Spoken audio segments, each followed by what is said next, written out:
Ya. Vamos a leer entonces el capítulo 1, versículo 1, hasta el versículo 8. Capítulo 1, versículo 1 hasta el versículo 8 de Marcos. Dice así la palabra de nuestro Dios. Principio del Evangelio de Jesucristo, Hijo de Dios. Como está escrito en Isaías, el profeta: He aquí yo envío mi mensajero delante de tu faz, el cual preparará tu camino delante de ti. Voz del que clama en el desierto: preparad el camino del Señor, enderezad sus sendas. Bautizaba Juan en el desierto y predicaba el bautismo de arrepentimiento para perdón de pecados. Y salían a él toda la provincia de Judea y todos los de Jerusalén, y eran bautizados por él en el río Jordán, confesando sus pecados.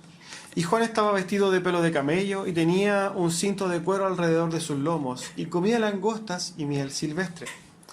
Y predicaba diciendo: Viene tras de mí el que es más poderoso que yo, a quien no soy digno de desatar encorvado la correa de su calzado. Yo, la verdad, os he bautizado con agua, pero él os bautizará con Espíritu Santo. Toma asiento.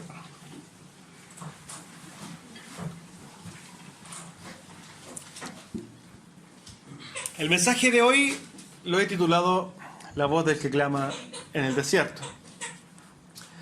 A modo de introducción, y esto es importante hacerlo, como vamos a introducirnos recién en el libro, hay ciertos datos que tienen que saber de este libro y que les serán de utilidad cuando ustedes se acerquen a la lectura de este precioso libro.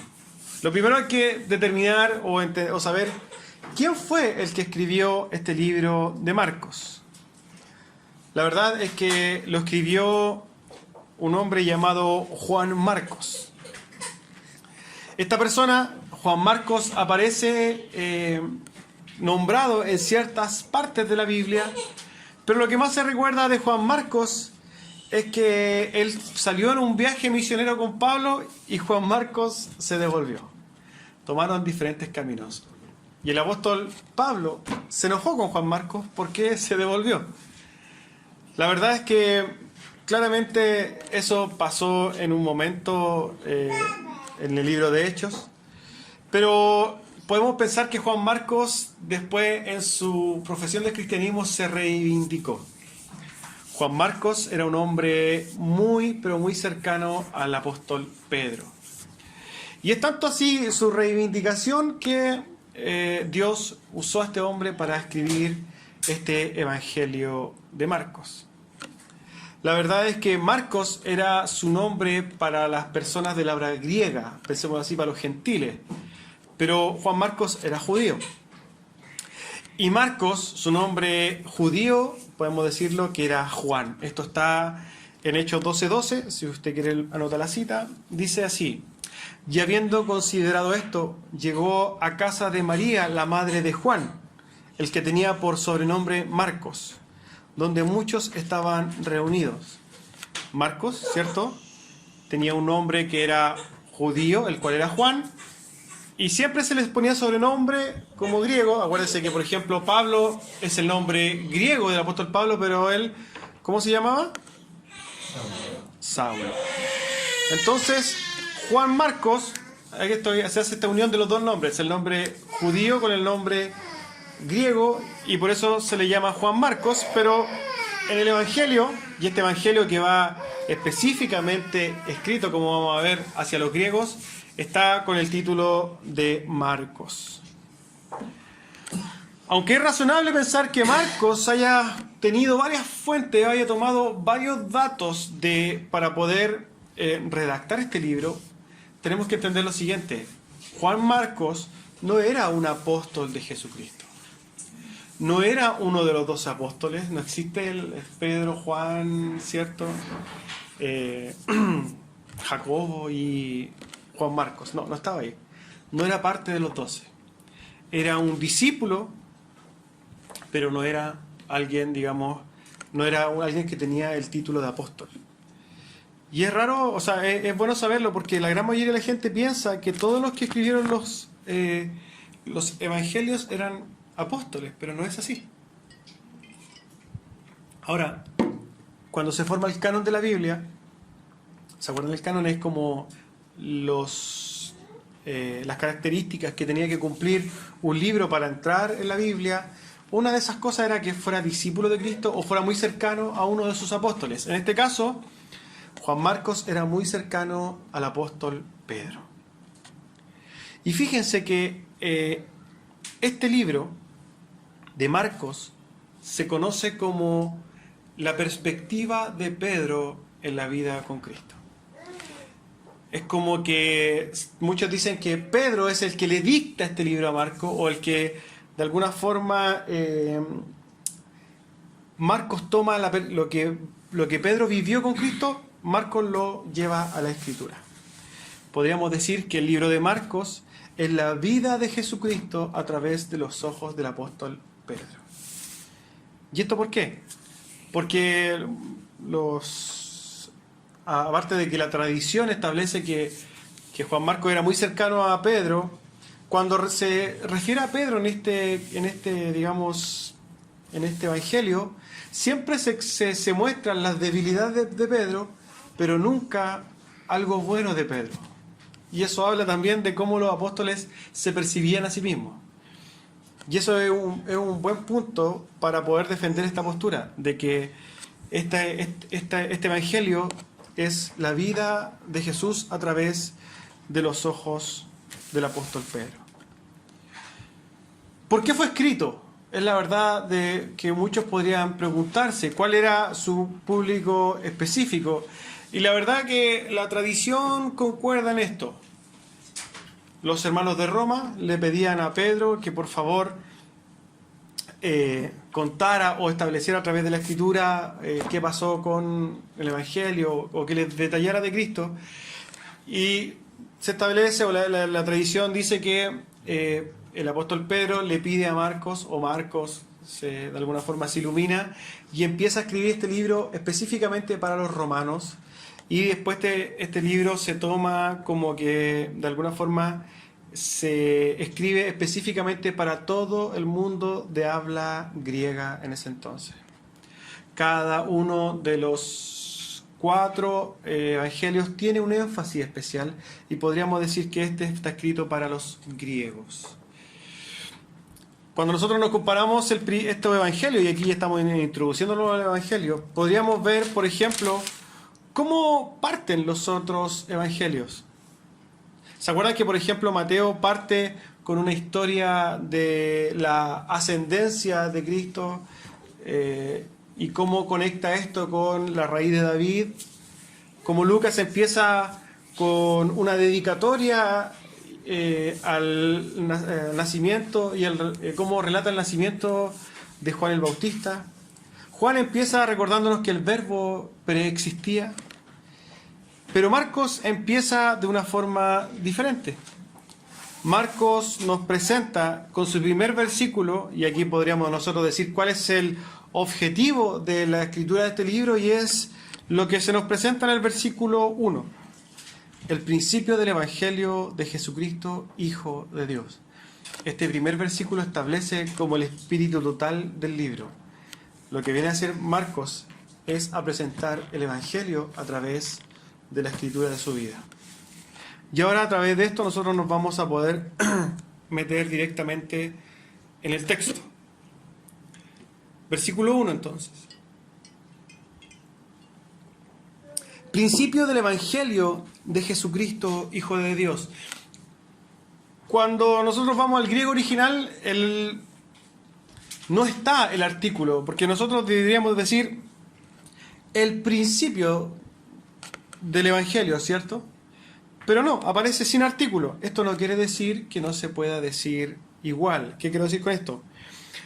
Este primer versículo es como una especie de título y dice que lo que va a hablar es del principio del Evangelio de Jesucristo. Fíjense que la palabra Evangelio en el primer siglo y antes de esto no se utilizaba para las buenas nuevas, como nosotros lo entendemos. ¿Se acuerdan de lo que era Evangelio? buenas noticias. Pero la palabra evangelio se utilizaba, por ejemplo, cuando cambiaban, había un nuevo rey y llegaban y decían, en vez de decir tenemos nuevo rey, decían hay buenas nuevas, hay evangelio. Y siempre se utilizaba en esto, o cuando una guerra se ganaba, llegaban con el evangelio, que eran buenas noticias. Con el tiempo esta palabra del evangelio se fue atribuyendo y se fue utilizando cada día más a lo que nosotros hoy día conocemos como evangelio. Las buenas nuevas de salvación en Cristo Jesús. Obviamente que el significado aquí en Marcos de 1:1, el evangelio es el mensaje de salvación que se dirige a un mundo caído por el pecado. Y fíjense en esto, y esto cuando nosotros nos tratamos de introducir y a ver profundamente estos pasajes, nosotros nos vamos a dar cuenta de algo, hermanos. Lo que está haciendo Marcos aquí, está diciéndole y dando una información al mundo de este evangelio. Y este evangelio no es una buena noticia respecto de lo que nosotros podemos hacer, sino que es lo que Cristo vino a hacer con nosotros. Esto es sumamente importante comprenderlo, hermanos, porque recuerden esto, lo que separa el cristianismo de todas las religiones del mundo es que nosotros no tenemos que hacer nada para alcanzar a Dios, sino es que es Dios el que hace toda la obra para alcanzar al hombre. Por eso es el evangelio de Jesucristo, no es el evangelio nuestro, no es que nosotros podamos hacer algo, no. Y esto tiene que un hermano o alguien que predica el arminianismo tendría que entender muy bien esto. No es algo que nosotros podamos hacer. El mensaje, estas buenas noticias que viene a traer Marco en este evangelio, es decirle al mundo, oigan, hay buenas noticias. El Señor ha hecho algo completo, perfecto. Tenemos buenas nuevas. Este evangelio es la centralidad de este libro. Y Jesucristo, si ustedes se fijan, el autor de este evangelio es Jesucristo, Hijo de Dios. Hay una característica en Marcos, en el libro de Marcos, y bueno, y de todos los autores bíblicos, al igual que Pablo, por ejemplo, y es que Marcos no pone la centralidad en sí mismo y en su gran persona o en su gran piedad, ni siquiera en la de Pedro. Siempre los autores bíblicos apuntan a Cristo. Y en el versículo 1 nosotros podemos ver cómo el autor parte apuntando a Cristo. Cuando nos vamos al versículo 2, fíjense lo que dice. Como está escrito en Isaías el profeta, he aquí yo envío mi mensajero delante de tu faz, el cual preparará camino. Pero este versículo 2 está conectado directamente con el versículo 3. Si ustedes lo ven en sus Biblias, va a estar separado, ¿cierto? Como con una sangría más grande. Y la verdad es que este escrito de Isaías no es el primer versículo. La verdad, lo primero que cita, pensémoslo así, he aquí yo envío mi mensajero delante de tu faz, no está citando a Isaías, sino que está citando a Malaquías. Malaquías 3:1 dice, he aquí yo envío mi mensajero, el cual prepara el camino delante de mí. Y vendrá súbitamente a su templo el Señor, a quien vosotros buscáis, y el ángel del pacto, a quien deseáis vosotros. He aquí viene, ha dicho Jehová de los ejércitos. Nosotros podríamos decir que el autor se equivocó, entonces, ¿por qué? Porque dijo que iba a citar a Isaías, pero está citando a Malaquías. Pero fíjense en el versículo 3. El versículo 3 está citando a Isaías 43. Voz que clama en el desierto, preparad camino a Jehová, enderezad calzada en la soledad a nuestro Dios. Y si ustedes se fijan, que es el título de este sermón, yo creo que trata o deja claro cuál es el corazón de estos primeros 8 versículos, y es cómo cuál es la función de Juan respecto de la profecía que se había dado del Cristo que había de venir. Entonces, cuando un lector oye por primera vez lo dicho por Malaquías y después lo conecta con las palabras de Isaías, puede comprender que Juan el Bautista era el Isaías, o sea, el Elías que había de venir. Le permite entender entonces que la voz que clama en el desierto no era una profecía abstracta, sino que era una persona que había de venir. Y era una persona que tenía que preparar el camino para el Mesías. Tenía que preparar el corazón de los hombres para la venida del Mesías.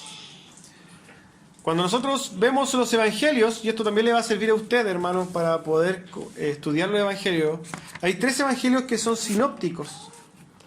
Esto quiere decir que son muy similares, que son casi iguales. El evangelio de Marcos, el evangelio de Mateo y el evangelio de Lucas son libros sinópticos que narran prácticamente las mismas cosas. Entonces, cuando nosotros queremos, por ejemplo, profundizar de esto, podemos apoyarnos en los otros libros para poder tener mayor información. Imagínense esto. Estamos en una mesa, y este es el típico, digamos, ejemplo que ponen. Estamos en una mesa, almorzando 3 personas. Está Lucas, está Marco y está Mateo comiendo la misma mesa. Y si usted le pregunta a Lucas, Lucas le va a decir, mira, comimos carne, ¿cierto? Si usted le pregunta a Mateo, Mateo le dijo, sí, comimos carne, pero también había ensaladas de papas mayo y había lechuga. Y si le pregunta después al otro, Lucas creo que es el que me falta, le va a decir, sí, comimos eso, pero también había una botella de vino y bebida. Cuando nosotros juntamos los 3 testimonios nos vamos a dar cuenta de mayor forma cuál era realmente la cena, ¿cierto? Asimismo pasa con los evangelios. En los evangelios muchos van a hablar, por ejemplo, de cuando Jesús estaba con el endemoniado gadareno, y él va a hablar de un endemoniado, pero después se va a ir a otro evangelio y se va a dar cuenta que era más de un endemoniado. Así mismo pasa en estos evangelios. Por eso es importante que cuando usted empiece a estudiar Marcos, no solamente estudie Marcos, sino que vaya a ver qué dicen los otros evangelios de la misma situación, para que ustedes tengan una perspectiva más acabada. Bueno, es por eso que en Mateo 3.3 y en Lucas 3.4 habla las mismas palabras respecto de Juan el Bautista. He aquí que dice, voz del que clama en el desierto, preparad el camino. Los 3 citan a Isaías 40.30. Y la verdad que los 4 evangelios ponen a Juan el Bautista como un heraldo, como el Elías que había de venir, como el hombre que preparaba el camino para Cristo. Todos concuerdan en lo mismo. Juan el Bautista cumplía una función específica. Juan 1.23 dijo, yo soy la voz de uno que clama en el desierto. Imagínense, el mismo Juan daba testimonio de que él era la voz de uno que clamaba en el desierto. Y cita a Juan diciendo, enderezad el camino del Señor, como dijo el profeta Isaías. La verdad que cuando nosotros estudiamos la vida de Juan, nosotros nos vamos a dar cuenta que toda la existencia de Juan el Bautista fue especial. Su papá, un hombre importante,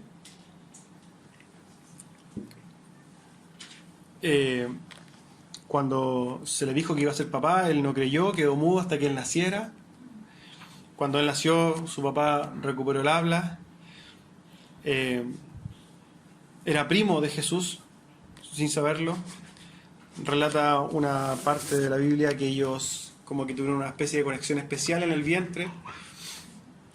Y la verdad que Juan el Bautista dio toda su vida con un objetivo.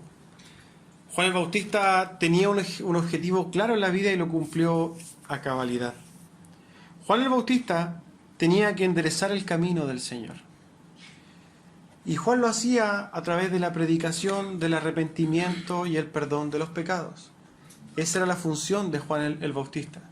Y cuando nosotros vemos las películas que aparecen en Semana Santa, siempre se cita, o siempre se grafica a Juan el Bautista, ¿cierto? Como en el desierto, había una roca al lado del río Jordán, y súper conflictivo, diciéndole a la gente, arrepiéntanse, ¿cierto?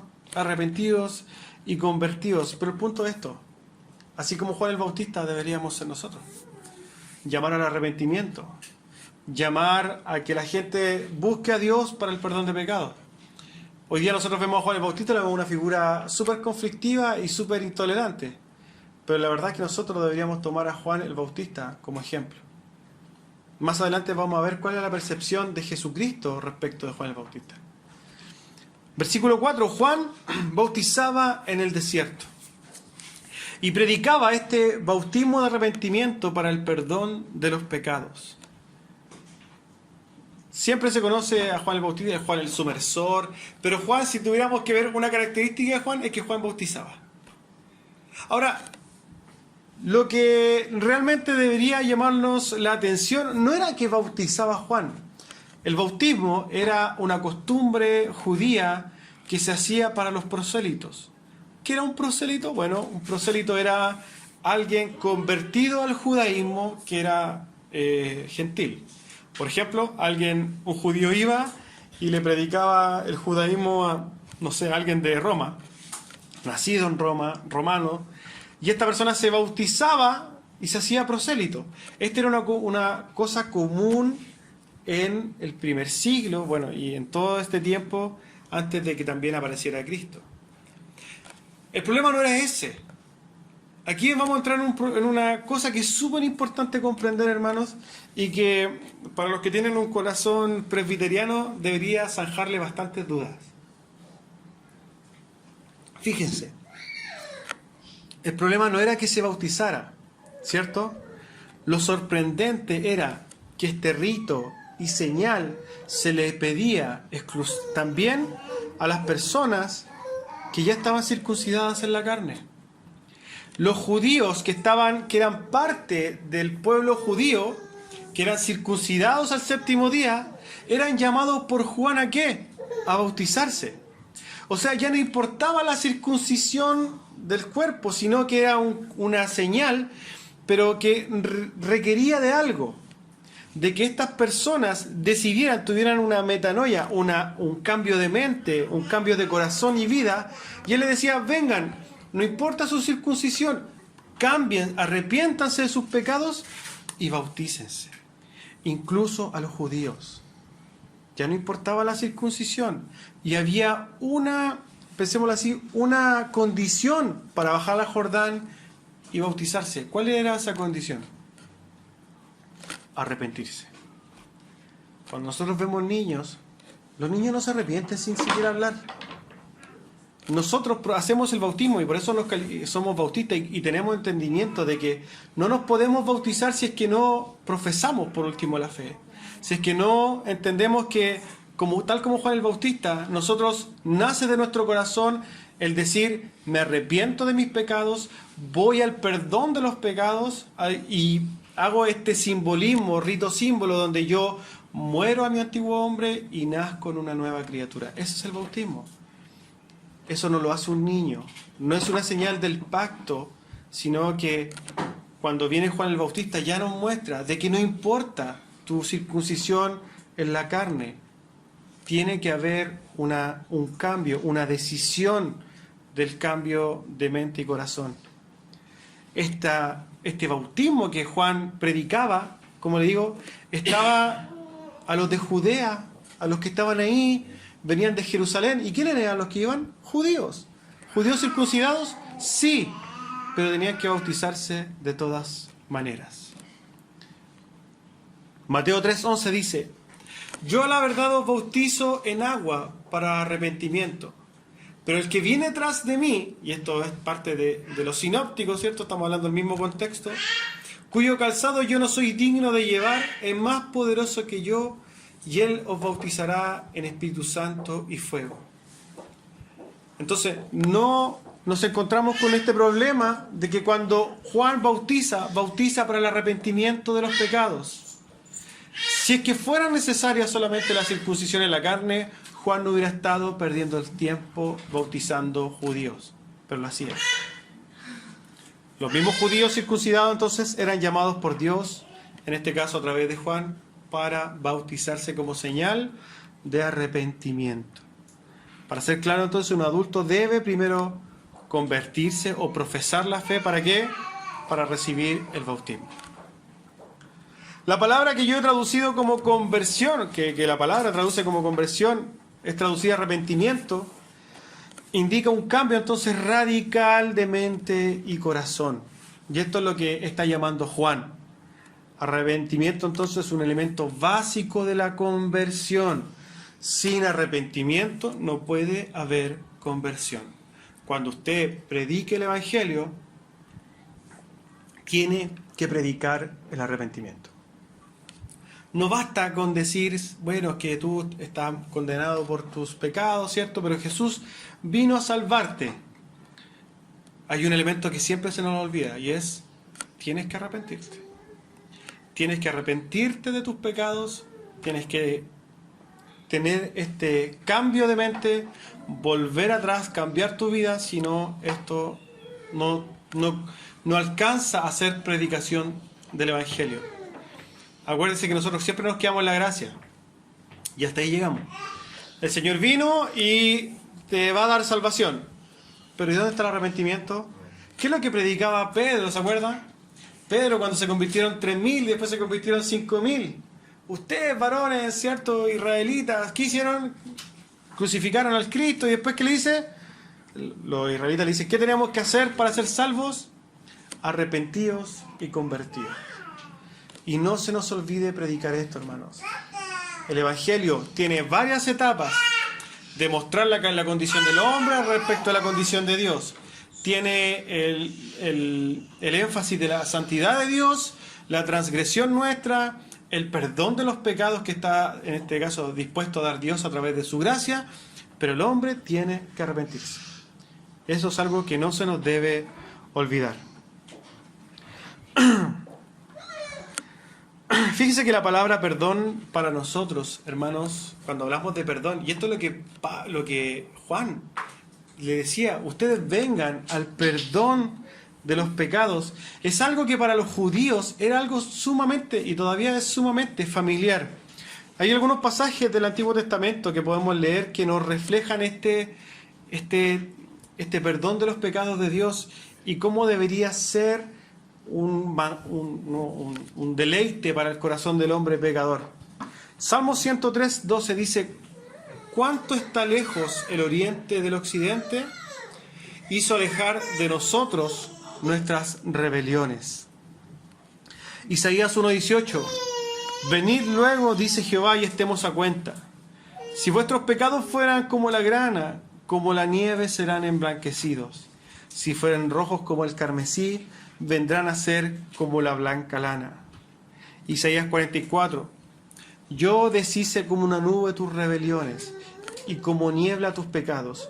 Vuélvete a mí, porque yo te redimí. Fíjese en esto, hermano.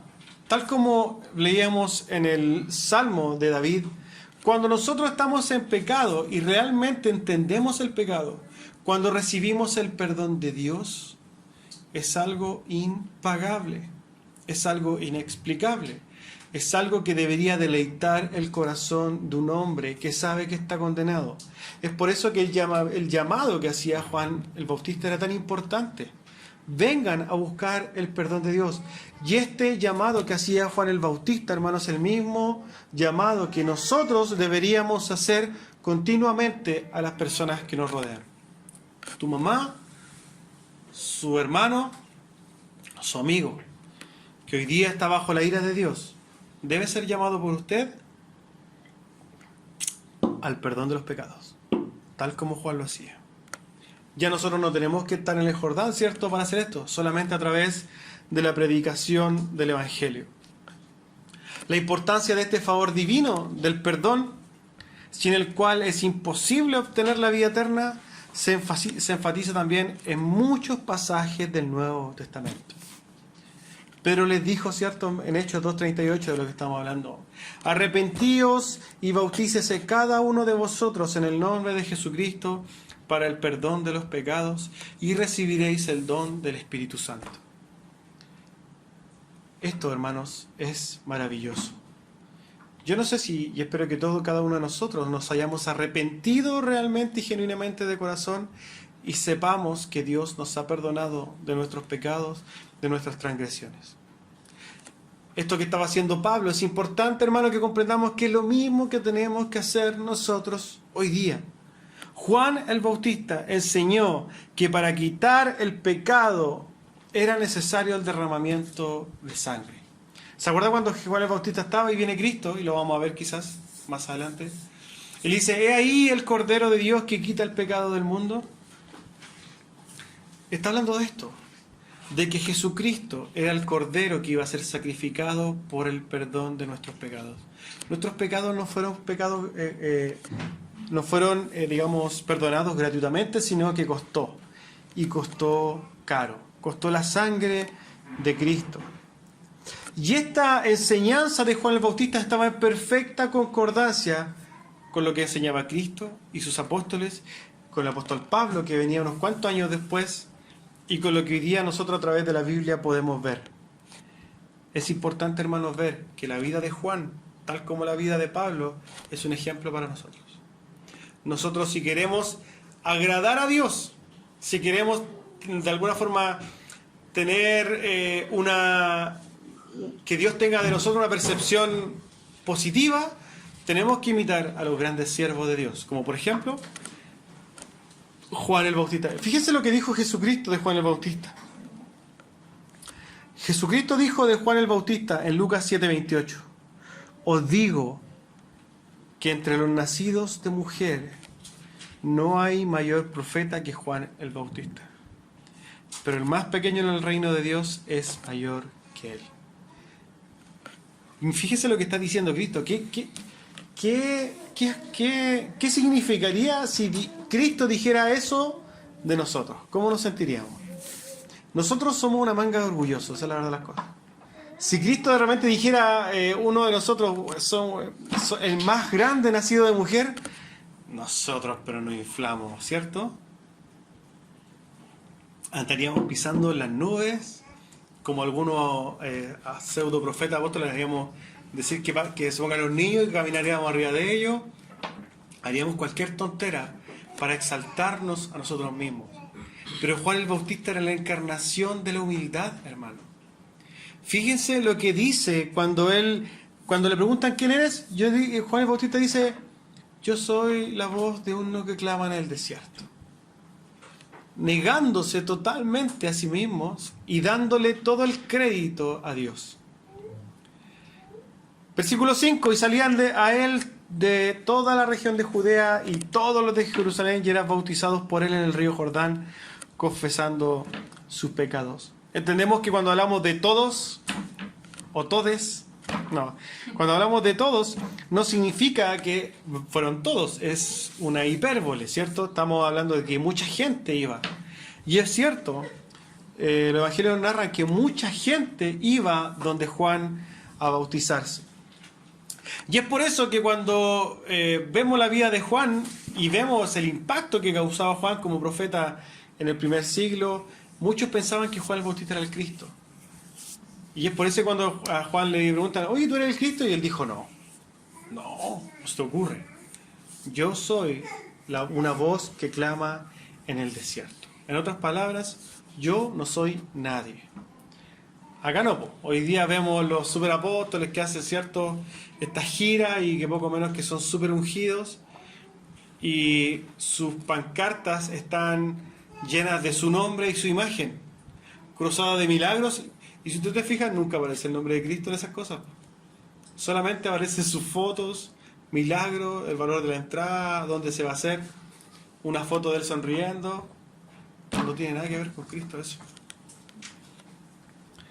Las multitudes entonces iban a ver a Juan. Y Juan, a pesar de que estaba apartado, no era como los monjes que aparecen cerca del siglo III. Los monjes es un movimiento de algunos cristianos que se empezaban a apartar y se iban al desierto. Pero se apartaban solos. Y de alguna forma se supone para aumentar su santidad y un montón de cosas, se iban y se apartaban. Juan el Bautista no. Juan el Bautista invitaba a la gente y le decía, vengan, aquí estoy, bautícense, todo el tema. Pero estos monjes que nacen en el siglo III y empiezan a crecer son, pensemos decir, la génesis de lo que hoy día conocemos como las monjas. Las monjas que se acuartelan, ¿cierto? Son como los milicos que no están en guerra y se acuartelan. Bueno, eso mismo viene desde esta tradición de personas que profesaron el cristianismo, que lamentablemente hacían algo que ni una parte de la Biblia estaba, y que era apartarse casi como los budistas, solamente para pensar en ellos y en su, entre comillas, supuesta santidad. Bueno, también hay una comunidad que se llama la comunidad de Qumran. Yo creo que a algunos les suena este nombre. ¿Por qué? Porque ellos fueron los que escondieron los papiros, los rollos, ¿cierto?, en las cuevas de Qumran, y que esta era una comunidad de personas que también se apartaban. Bueno, ellos quizás se apartaron con algún propósito, y es lo que vemos a través de la historia. Pero nosotros como hijos de Dios no somos llamados a apartarnos, pues se supone que alejémonos de no, todo lo contrario. Y Juan el Bautista, que muchos lo usan como referente para apartarse, Juan el Bautista no le hacía, le quita a la gente. De hecho, él convivía con la gente, les predicaba, los bautizaba. No podemos tomar entonces a Juan como un referente para apartarnos. Versículo 6. Y Juan estaba vestido de pelo de camello y tenía un cinto de cuero alrededor de sus lomos, y comía langostas y miel silvestre. La vestimenta larga y suelta de Juan, tejida con pelo de camello, nos recuerda a Elías. De hecho, Juan se vestía de una forma muy similar a Elías. Aquel traje que tenía Juan era adecuado, digamos, para el desierto. Era durable y económico. Y cuando nosotros tratamos de entender, ¿y por qué tendría que haber descrito la vestidura de Juan? ¿Era necesario que hablara de la vestidura de Juan, el autor? Nosotros podríamos tratar de analizarlo y podríamos hasta decir que hay una doble intención. La primera es poner énfasis en las condiciones austeras de vestimenta y de vivir de Juan el Bautista, que lo separaba en este sentido del modo frívolo que tenía la gente de vivir. Eso era algo que caracterizaba a Juan. Pero también hay otra cosa que es más importante y que la gran mayoría de los eruditos concuerdan, y es la relación que tenía con Elías.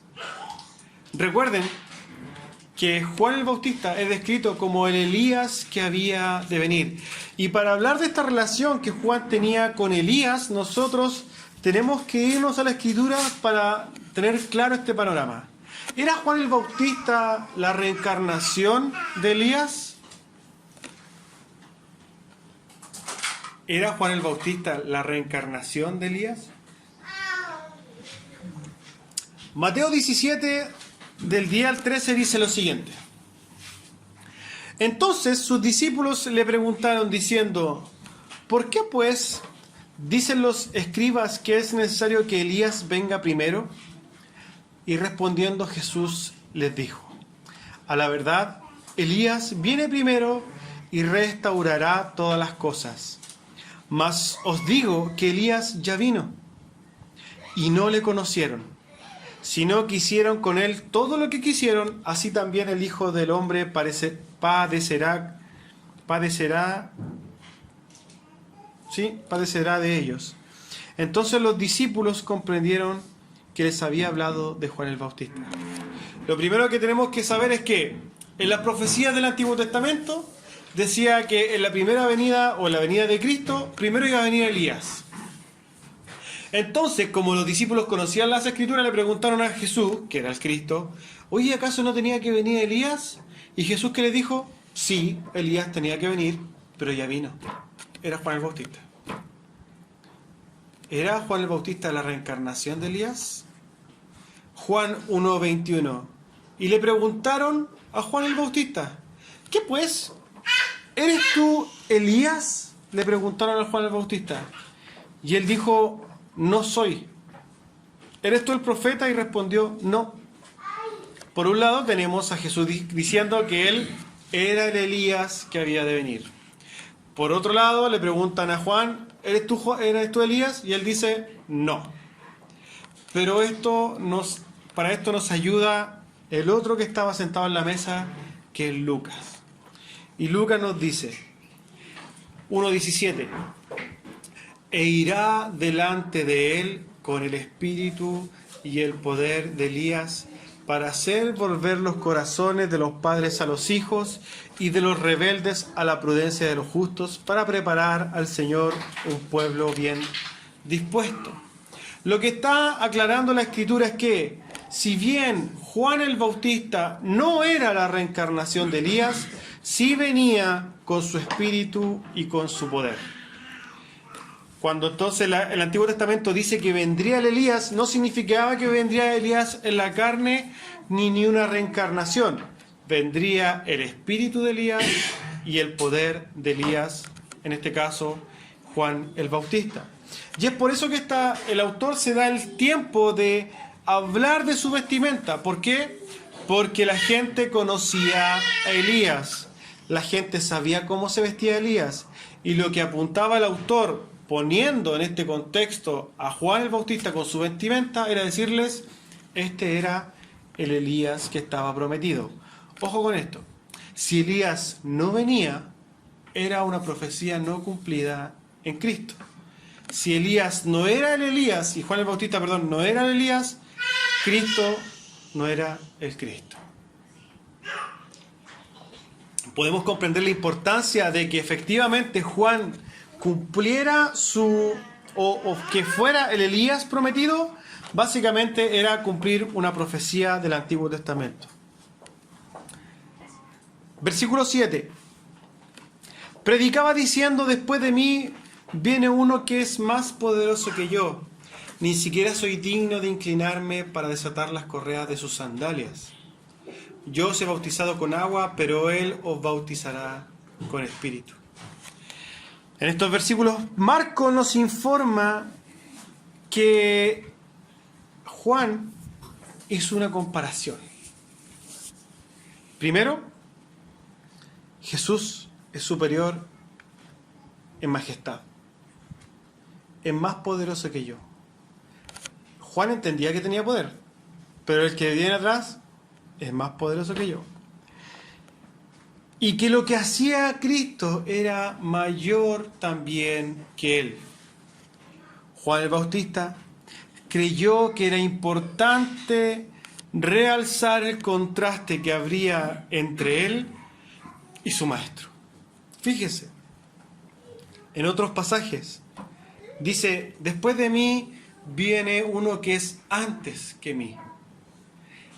La comparación que hace Juan el Bautista es una comparación entre lo eterno y lo pasajero, entre el Todopoderoso y alguien que no tiene nada de poder, entre alguien que hace algo ritual y alguien que hace algo en la profundidad del corazón del hombre. Juan el Bautista, fíjese lo que hace. Se cuelga de una tradición judía para hacer esta comparativa. Miren, existía una costumbre que en aquel tiempo, y era que cuando un amo, porque acuérdense que en ese tiempo existía la esclavitud, cuando un amo volvía de un viaje, el esclavo ¿qué hacía? Hacía lo mejor para que se sintiera lo más tranquilo posible, o lo más, digamos, descansado posible. Y una de esas cosas era que el esclavo acostumbraba a desatarle las sandalias, sacarle los zapatos y también quizás a sus invitados. Era una costumbre. No sé si ustedes han llegado a su casa y se encuentran en el cielo y sacaban los zapatos. Y eso, bueno, era una costumbre que hacían los esclavos. Pero fíjense lo que hace esta comparativa que hace Juan, porque yéndose a esta costumbre, él dice que es tal nivel de esclavo que tiene Juan el Bautista respecto de Cristo, es tal el nivel de esclavitud que ni siquiera es digno de hacer esa obra de sacarle las sandalias. Ni siquiera eso es digno, ni siquiera llega a ser ese tipo de esclavo. Imagínense, y esto nos muestra de alguna forma la humildad de Juan el Bautista. La humildad de Juan el Bautista y cómo él se hacía chiquitito respecto a la grandeza de Cristo que había de venir. ¿Se acuerdan cuando él se va a bautizar y le dice, Juan el Bautista le dice a Cristo, no te puedo bautizar, bautízame tú a mí, ¿cierto? Y Jesús le dice, no, es necesario que cumplamos toda justicia. Era tal el entendimiento de Juan, de aquel Cristo que había de venir, y él hace esta referencia, esta comparación cualitativa respecto de Cristo, diciendo primero que él ni siquiera es digno de inclinarse, imagínense, él ni siquiera es digno de inclinarse para desatar las correas de las sandalias de Cristo. Y sigue en el versículo 8 con otra comparación. Yo los bautizo con agua. Yo hago algo que es meramente ritual, pero Él los bautizará con el Espíritu Santo. Él viene a hacer algo en el hombre que yo nunca podré hacer. Juan el Bautista hacía algo que a los ojos de los demás podía ser importante, pero Juan entendía que eso no era nada. Bautizar con agua es algo externo. Pero Él viene a bautizar en el Espíritu Santo de Dios. Juan el Bautista, cuando le preguntaron si era el Cristo, él rechazó automáticamente exaltarse a sí mismo. Y fíjense que más adelante nosotros vamos a ver en algunos evangelios, cuando Cristo empieza a tener sus seguidores, van a donde Juan y le dicen, oye, Jesucristo mucha gente lo está siguiendo, y Juan le dice, está bien, y es necesario que yo mengüe, que yo me haga chiquitito, ¿para qué? Para que Él sea la luz. Hoy día nosotros vemos todo lo contrario, incluso nosotros mismos.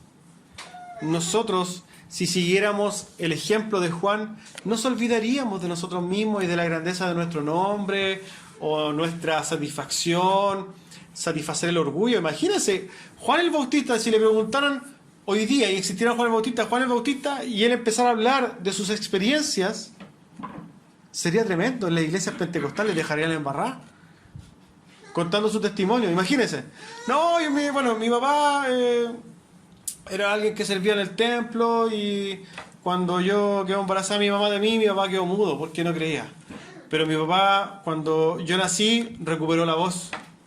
Imagínense, manso testimonio. ¿Por qué? Porque cuando mi papá quedó mudo, porque se le apareció un ángel que le estaba avisando que iban a hacer. Imagínense este testimonio hoy día en una iglesia pentecostal. Estarían todos llorando, ¿cierto? De guata.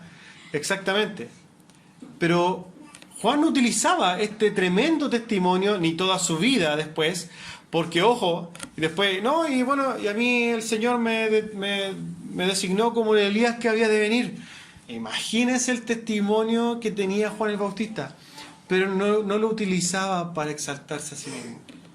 Él no tomaba grandes ofrendas y diezmos para andar en las tremendas comodidades. Él vestía con vestiduras de pelo de camello y comía langosta y miel silvestre. Y cuando le preguntaron si él era el Cristo, él dijo, yo no soy nadie, soy la voz de uno que clama en el desierto. Juan el Bautista, hermanos, es un tremendo ejemplo a seguir.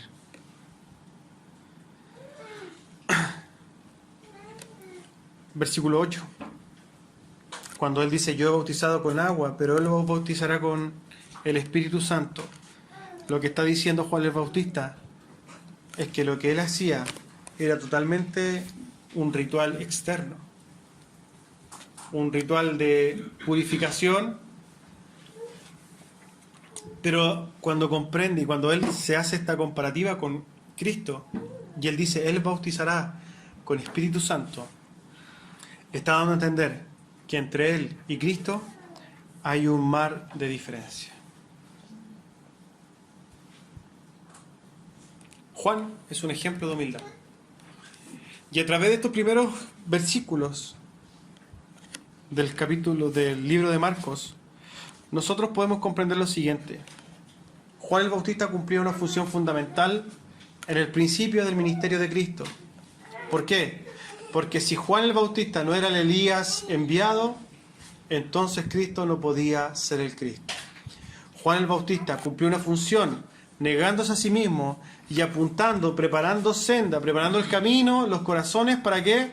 Para que Cristo, cuando Él viniera, cumpliera a cabalidad su ministerio. La próxima semana nosotros vamos a hablar del bautismo de Jesús. y las implicancias de esto. Juan el Bautista tuvo un tremendo privilegio. Es haber conocido al Cristo, ¿cierto? Y haberlo bautizado. Pero a la vez, nosotros vamos a través de Marcos, siguiendo la historia de los evangelios, vamos a ver cuál es el final de Juan el Bautista. Cómo termina su vida y por qué. Hoy día vamos a concluir con una exhortación final respecto a este pasaje. Al ver la vida de Juan podemos ver cómo él lo vivió para sí mismo, y es a raíz de eso que Cristo lo exalta. Juan el Bautista es un ejemplo de devoción, de justicia, de entrega, de la negación a sí mismo. Todo lo hizo para la gloria de Dios. Juan el Bautista vivió con un objetivo firme y nunca transó sus principios. Es un ejemplo. Más para nosotros que hoy vivimos ensimismados y cegados por nuestro orgullo.